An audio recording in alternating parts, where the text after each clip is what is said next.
بسم اللہ الرحمن الرحیم۔ السلام علیکم۔ ابرار رشید آپ کی خدمت میں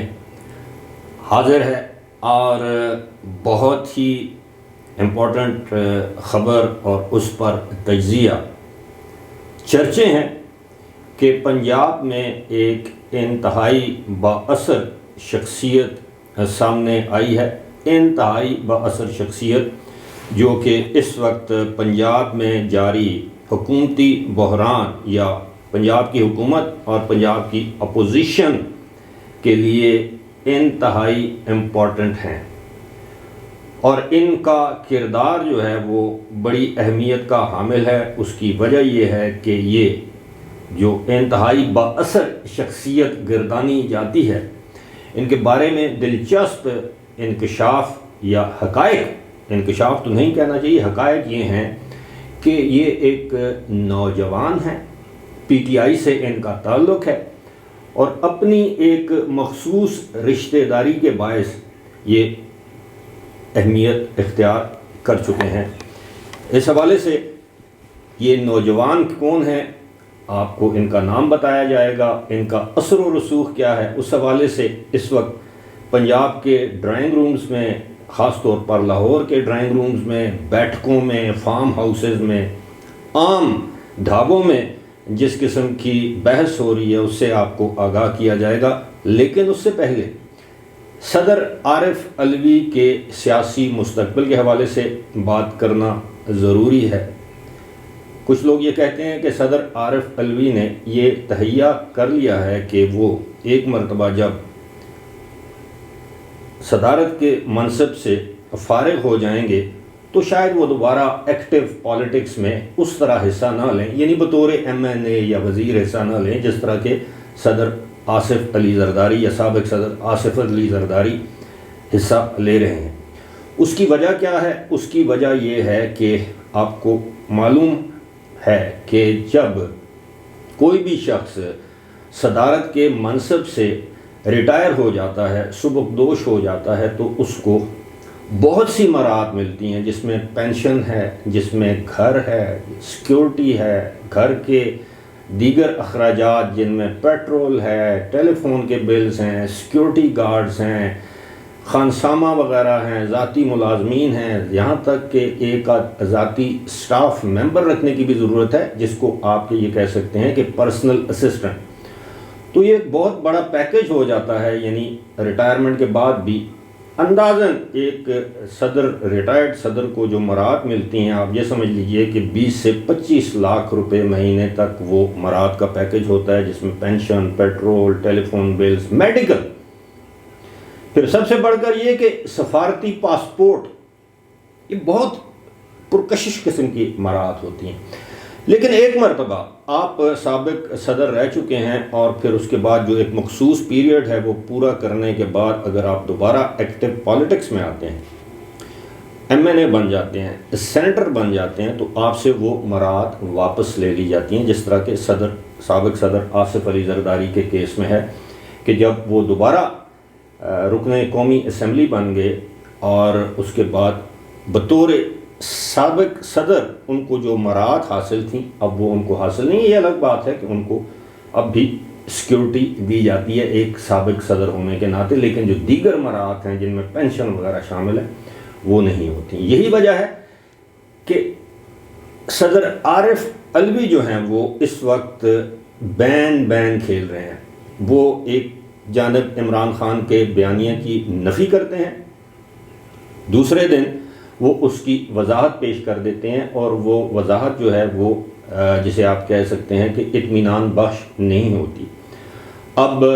جو گزشتہ روز ان کے حوالے سے جو خبریں سامنے آئیں کہ انہوں نے اس بات کا اعتراف کیا کہ جنرل قمر جاوید باجوہ یا فوج نے 2018 کے انتخابات میں عمران خان کی یا پی ٹی آئی کی مدد کی، یہی نہیں کہ سینٹ کے انتخابات میں بھی ان کی مدد کی، تو اس کے بعد ان کا یہ وضاحتی بیان آیا کہ سیاق و سباق سے ہٹ کر یہ بات کی گئی ہے، آؤٹ آف کانٹیکسٹ تھی یہ بات، لیکن انہوں نے یہ وضاحت نہیں کی کہ انہوں نے بات کی کیا تھی۔ لیکن وہاں پر جو اس محفل میں موجود جو جرنلسٹ تھے، صحافی تھے، جن میں ایک سینئر صحافی ہیں مظہر عباس، انہوں نے کہا کہ میرے سوال کے جواب میں انہوں نے یہ کہا ہے کہ جی بالکل ہماری مدد کی تھی انہوں نے اور وہ کہتے ہیں کہ جناب یہ بات انہوں نے کہی تھی، اب انہوں نے کس بات کی وضاحت کی ہے یہ ہمیں پتہ نہیں ہے۔ تو لہٰذا صدر عارف علوی اس وقت وکٹ کی دونوں جانب کھیل رہے ہیں۔ وہ چاہتے ہیں کہ جب وہ بطور صدر ریٹائر ہوں، اور آپ کو میں یہ بھی بتا دوں کہ 2-4 ایسے مقدمات ہیں، کیسز ہیں جن کا سامنا ان کو کرنا پڑ سکتا ہے جب وہ صدر کے عہدے پر نہیں رہیں گے، جس میں ممنوعہ فنڈنگ کا کیس بھی سر فہرست ہے، کیونکہ بہت سے پیسوں کے بارے اکاؤنٹس کے بارے میں یہ کہا جاتا ہے کہ صدر عارف علوی بھی اس کے سگنیٹری ہیں، ان پر دستخط ان کے موجود ہیں، اور بھی معاملات ہیں۔ چونکہ اس وقت وہ صدر ہیں، ان کو استثناء حاصل ہے، ان کے خلاف یہ کیسز نہیں چلائے جا سکتے، تفتیش نہیں کی جا سکتی ان سے، ان کے خلاف مقدمات درج نہیں کیے جا سکتے۔ لیکن ایک مرتبہ جب وہ منصب صدارت سے الگ ہو جائیں گے تو جس طرح آصف علی زرداری کے خلاف مقدمات کا اندراج ہوا، مقدمات قائم کیے گئے، مقدمات آگے چلائے گئے، تو اسی طرح عارف علوی کو بھی ان مقدمات کا سامنا کرنا پڑ سکتا ہے۔ اب آتے ہیں جناب پنجاب کی اس نوجوان انتہائی اہم شخصیت کی جانب۔ اس نوجوان کا نام ہے علی افضل شاہی، اور یہ جولائی جو 16 یا 18 جولائی کو یا 17 جولائی کو جو اس سال جو ضمنی انتخابات منعقد ہوئے تھے، وہ منحرف اراکین جو 20 جن کو نااہل قرار دیا گیا تھا، وہ جو ضمنی انتخابات ہوئے تھے، ان ضمنی انتخابات میں یہ پی پی 97 فیصل آباد سے پی ٹی آئی کے امیدوار تھے۔ یہ الیکشن جیت گئے، اور جب الیکشن جیت کر آئے تو ان کو فوری طور پر ان کو پنجاب کا مواصلات کا، یعنی کمیونیکیشن اینڈ ورکس جسے ہم کہتے ہیں CNW، بہت امپورٹنٹ وزارت ہوتی ہے، اس کا انہیں وزیر بنا دیا گیا۔ اب آپ سوچ رہے ہوں گے یہ علی افضل شاہی یہ کون ہے؟ ان کے والد محترم افضل شاہی پنجاب اسمبلی کے سپیکر رہ چکے ہیں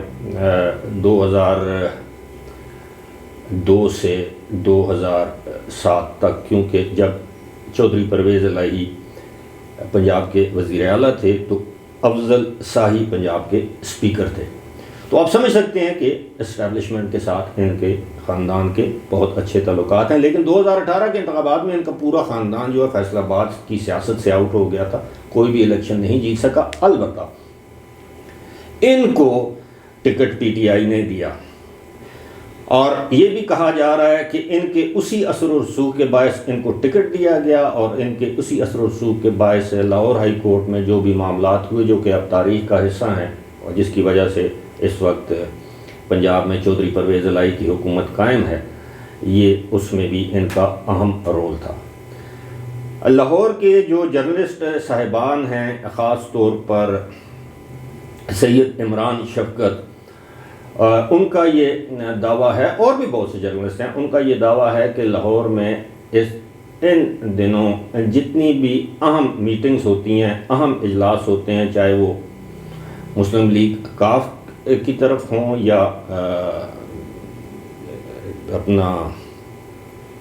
معاف کیجیے گا، میں سید عمران شفقت کا کسی اور معاملے میں ذکر کرنا چاہ رہا تھا۔ یہ مزمل سہروردی ایک جرنلسٹ ہیں، سینئر جرنلسٹ اور تجزیہ کار ہیں، ان کو یہ ماننا ہے کہ لاہور میں جتنے بھی اہم اجلاس ہوتے ہیں ان میں یہ افضل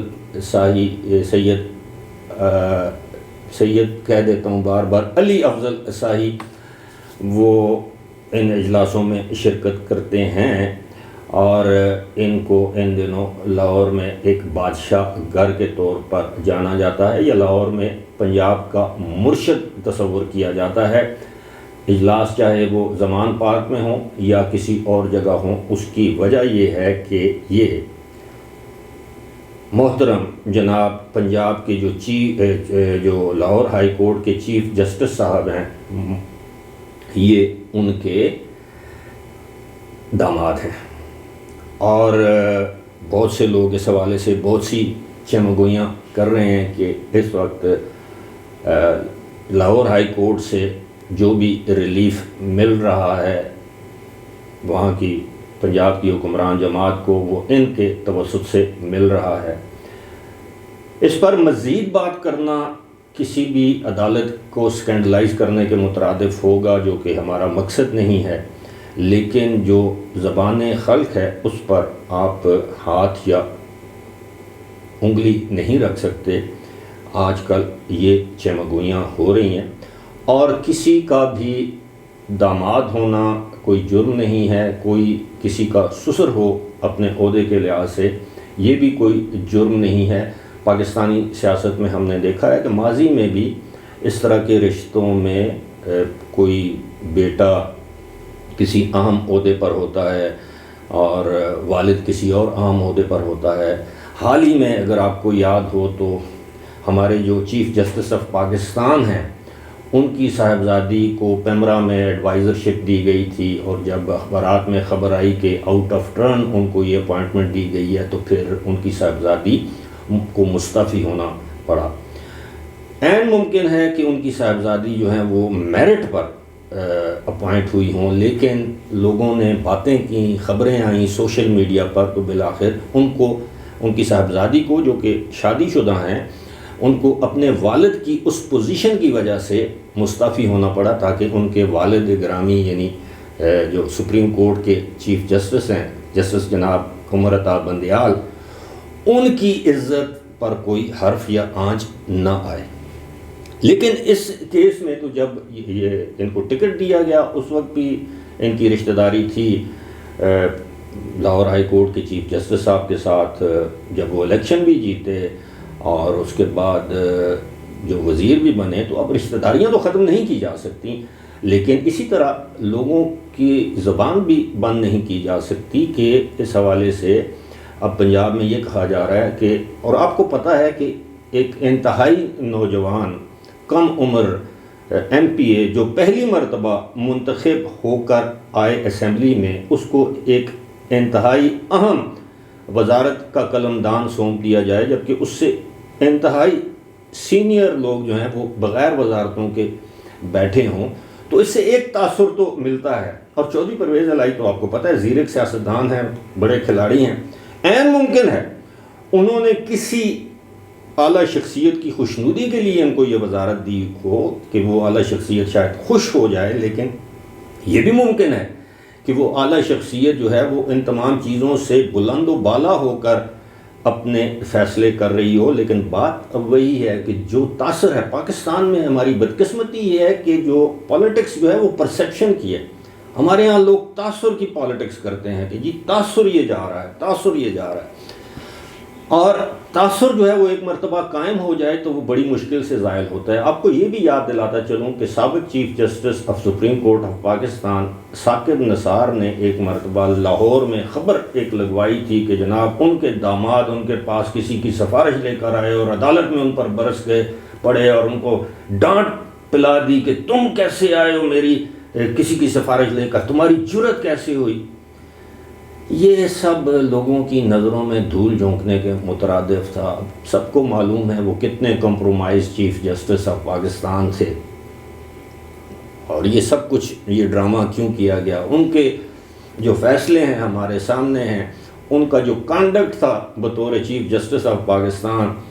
یقیناً وہ قابل ستائش نہیں تھا۔ اور آج بھی اگر عدلیہ کی یا پاکستان کی اعلیٰ عدالتی تاریخ لکھی جائے گی تو اس میں جسٹس ثاقب نثار کا نام بھی اچھے الفاظ سے نہیں لکھا جائے گا۔ یہ ہماری قومی بدقسمتی اور المیہ ہے۔ تو بات ہو رہی تھی جناب علی افضل اسائی کی۔ ان دنوں پنجاب میں اگر مرکز نگاہ اور محور ہیں تو یہ شخصیت ہیں، کوئی ان کو مرشد کہتا ہے، کوئی ان کو بادشاہ گر کہتا ہے، کوئی ان کو بلو آئٹ کہتا ہے۔ وقت بتا دے گا کہ یہ